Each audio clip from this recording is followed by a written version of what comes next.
Saúdo a igreja com a graça e a paz de nosso Senhor e Salvador Jesus Cristo. Amém? Amém.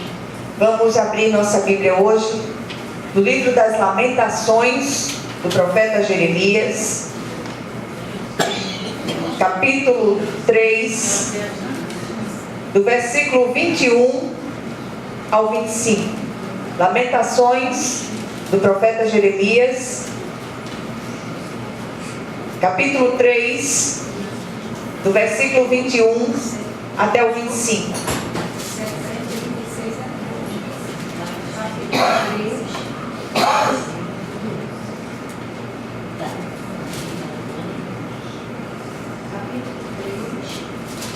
Lamentações do profeta Jeremias, capítulo 3, do versículo 21 até o 25.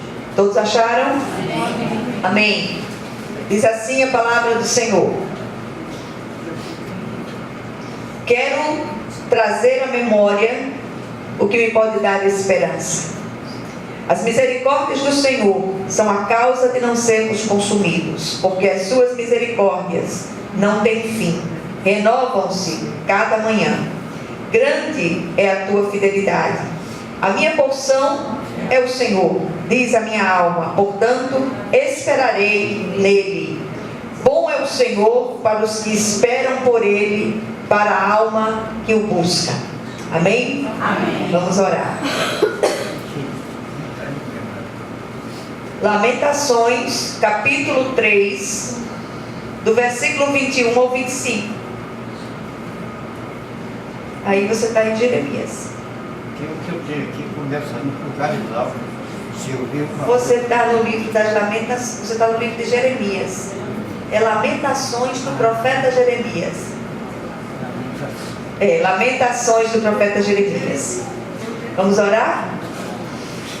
Senhor, nosso Deus e nosso Pai, nós queremos louvar e bendizer o Teu nome, Senhor, rogando a Ti que Tu venhas falar ao nosso coração de uma maneira viva, de uma maneira especial. Todos nós estamos carecidos de uma visita viva do Teu Espírito sobre nós. Vem falar conosco, Senhor. Vem nos encher com a presença viva do Teu Espírito. Vem renovar as nossas forças e as nossas esperanças. Em nome de Jesus. Amém.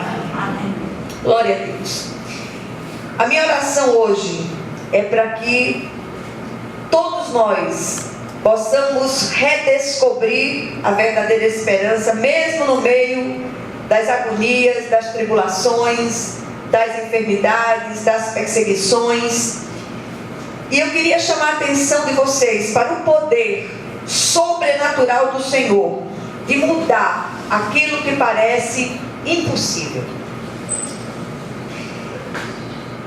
Temos falado algumas vezes nesse livro das Lamentações do profeta Jeremias. Possivelmente esse é o livro que fala do sofrimento do povo de Deus da forma mais abrangente, mais explícita, e que nós, quando olhamos para a situação, Lamentações trata de uma tragédia nacional, e aí a gente para e diz: é possível sair de uma situação que aparentemente não tem saída? Quantas situações nós todos estamos vivendo? Há pouco eu conversava com a irmã e ela trazia a notícia de uma serva de Deus, uma mulher cheia do Espírito, uma mulher de oração, que tem sido vítima de um câncer devastador em várias áreas do corpo dessa mulher.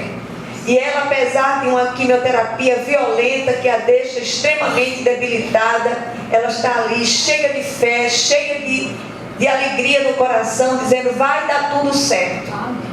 Para o servo de Deus, quer morramos ou quer vivamos, nós temos esperança.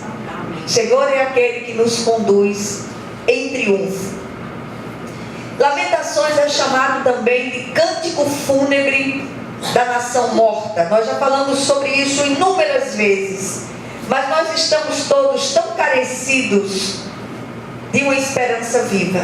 Nós estamos todos tão carecidos que o Senhor fenda os céus rasgue os céus e venha falar conosco de uma forma pessoal, singular. A Bíblia diz que bem-aventurados os que não viram e creram. Mas quantas vezes nós necessitamos do colo do Senhor? Nós necessitamos que Ele nos toque, que Ele nos abrace, que Ele nos encha com a presença do Seu Santo Espírito de uma forma especial. O profeta Jeremias, ao escrever essas palavras, a gente tem a impressão que de repente ele para de olhar para a sua própria miséria, para a miséria nacional, e diz: não, chega, eu quero trazer à minha memória aquilo que pode me dar esperança. E aí a gente vê que esse profeta percebe que a ira de Deus tem um tempo de duração limitado, enquanto a sua misericórdia e seu amor duram para sempre. Assim aprendemos que mesmo quando Deus se ira, Ele nos ama. A disciplina de Deus é um ato de amor. E eu queria trazer outros 2 textos que também têm sido bálsamos no meio das nossas angústias mais profundas. Os textos, juntei os 2, diz o seguinte: tu és o meu abrigo e o meu escudo, e na tua palavra coloquei a minha esperança. Se trabalharmos e lutarmos é porque temos colocado a nossa esperança no Deus vivo, o Salvador de todos os homens, especialmente dos que creem. Esses 2 textos são Salmo 119, 114, junto com 1 Timóteo 4, 10. E os textos se fundem aqui numa harmonia que impressiona. Passados, remoto e mais recente se unem para nos encorajar a continuar. Nós somos encorajados e precisamos também encorajar uns aos outros a continuar a batalha, a continuar a corrida da fé. E aí, uma parceria do Espírito Santo com o salmista e com o apóstolo Paulo nos dá um tom da marcha. E o tom da marcha é a esperança. Nós não podemos perder a esperança de vista. E glórias sejam dadas ao Senhor por isso. Não estamos sozinhos. Há piloto em nossa embarcação.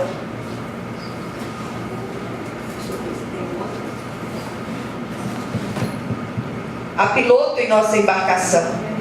E como nós cantamos há pouco, é nada mais, nada menos que o Filho do Deus vivo, o capitão da nossa salvação.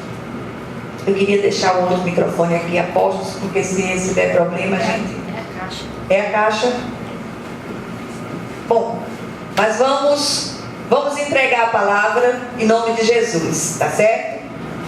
Parece que há todo um complô para que essa palavra não seja entregue, para que você não tenha esperança, para que você desista, para que você recue. Mas nós não vamos recuar 1 milímetro, em nome de Jesus. Assim como os servos do passado, busquemos abrigo no único refúgio perfeito, que é Jesus, o Cristo de Deus. O Senhor é abrigo e escudo. Só refugiados nele conseguimos escapar dos efeitos devastadores dos embates da vida. E quem não tem passado por eles? Quem não está passando por ele nesse momento?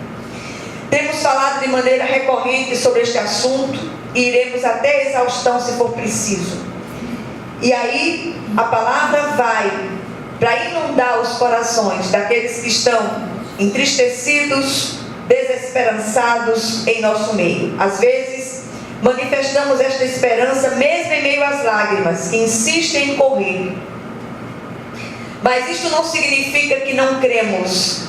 Significa que somos humanos, que temos direito de chorar na presença do Senhor.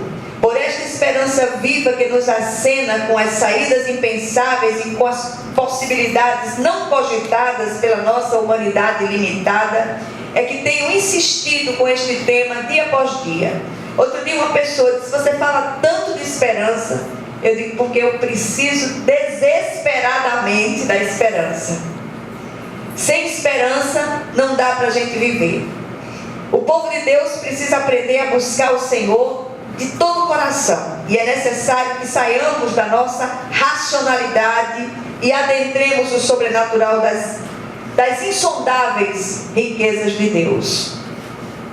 Conservemos firmes a confissão da nossa esperança, porque aquele que fez a promessa é fiel e nunca falha. Aprendemos com Jeremias, nesse livro das Lamentações, principalmente nesse texto, pelo menos 3 razões para a nossa confissão de esperança estar sempre nos nossos lábios. Primeira razão: as misericórdias do Senhor não têm fim e se renovam a cada manhã. Jeremias parou, como eu disse antes, deixou de olhar para o que estava à sua volta e olhou para aquele que pode mudar toda a situação. Não importa aquilo que nós temos vivido, não importa aquilo que tenha se apresentado a nós como algo impossível, não há impossíveis para o nosso Deus em todas as suas promessas. Ele continuou sentindo dor, sentindo sofrimento, como muitos de nós. Mas apesar das lágrimas, apesar das dificuldades, nós cremos no Deus que tudo pode e nenhum bem Ele sonega aos que andam retamente. Amém? Amém. O cativeiro de Judá, da Babilônia, foi permitido por Deus, não foi enviado por Ele, mas foi permitido por Ele por causa da rebelião do povo. E o versículo 39 desse contexto de Lamentações 3, ele diz o seguinte: por que se queixa o homem vivente? Cada um queixe-se dos seus próprios pecados. As misericórdias de Deus também são a causa de não sermos consumidos. Por isso, não podemos perder de vista esse amor compassivo de Deus por nós. Nos apeguemos ao Senhor, nos apeguemos às suas maravilhosas promessas, nos apeguemos aos seus atributos eternos. Muitos são aqueles que têm se levantado com fúria contra nós, como povo da promessa, como povo da cruz, povo da aliança, mas o Senhor é fiel para nos abrigar no seu esconderijo eterno, que se chama Jesus Cristo. A segunda razão para mantermos firme a confissão da nossa esperança é a grandeza da fidelidade de Deus. Assim como as misericórdias de Deus se renovam a cada manhã, a sua fidelidade pode ser tocada e percebida ao final do dia. Muitas vezes nós nos levantamos e nos esquecemos de perceber que as misericórdias já se renovaram.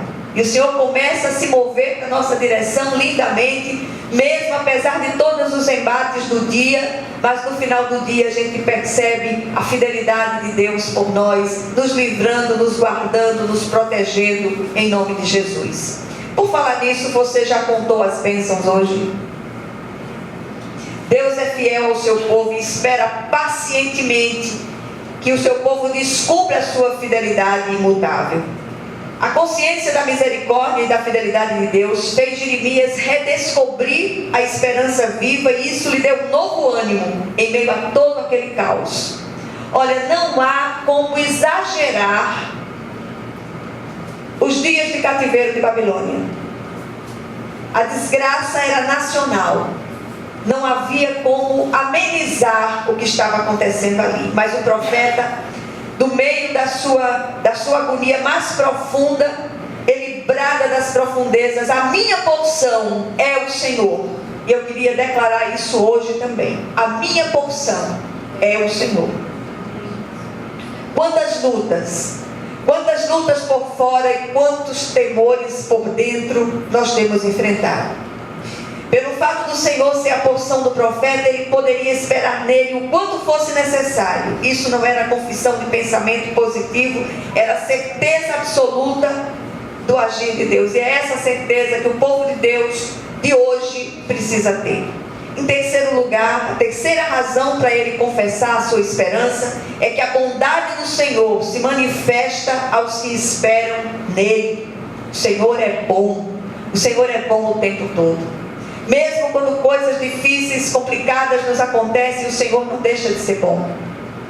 E nós precisamos aprender mais do que nunca, sair da religiosidade de fachada, de litúrgica, e partir para uma liturgia viva, relacional com o Senhor. Senhor, segura na minha mão. Pai, está difícil, sê comigo, Senhor, me abraça, me conduz em triunfo nessa jornada tão difícil que eu estou vivendo agora. Jeremias não se deixou levar pelas falsas esperanças daqueles falsos profetas. Revelação de Deus se cumpre.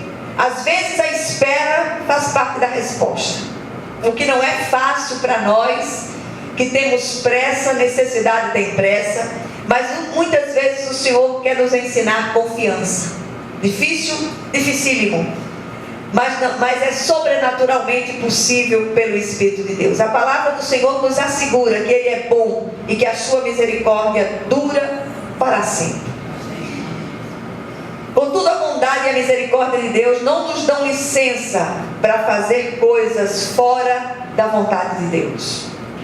As bênçãos do Senhor estão disponíveis aos que andam em seus caminhos. O Senhor se coloca como um muro de fogo ao nosso redor. E muitas vezes, deliberadamente, rompemos esse muro e encontramos serpentes abrasadoras lá fora, que tem feito miséria na vida do povo de Deus. Precisamos reaprender a chorar pelos nossos pecados.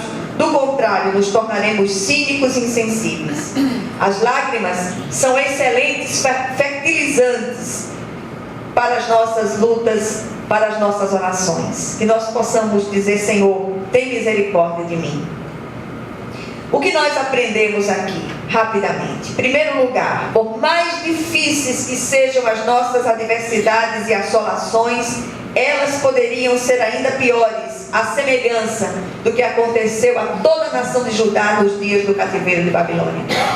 Segundo lugar, quando Deus entende nos consertar e trazer as mudanças pelas quais clamamos, Ele usará todos os recursos, até mesmo as adversidades, dores e perdas, para que nós possamos chegar à estatura de varões perfeitos. Terceiro lugar, precisamos aprender a redescobrir a verdadeira esperança no meio da agonia, do caos, olhando para os atributos eternos e imutáveis de Deus: misericórdia, fidelidade e bondade. Quarto lugar, aprendemos em Lamentações que mesmo no meio do sofrimento mais atroz, Deus se manifesta ao seu povo, dando-lhe oportunidade de mudança e crescimento. Pense nisso. Deus é a nossa fonte de cura e plenitude. Busquemos, pois, a Ele. E por último, o cativeiro em Babilônia durou 70 anos. Enquanto não se cumpriu o tempo, não houve resposta de Deus. Por isso, aguarde o agir de Deus nessa situação. A resposta, ela está vindo em nome de Jesus. Amém? Amém.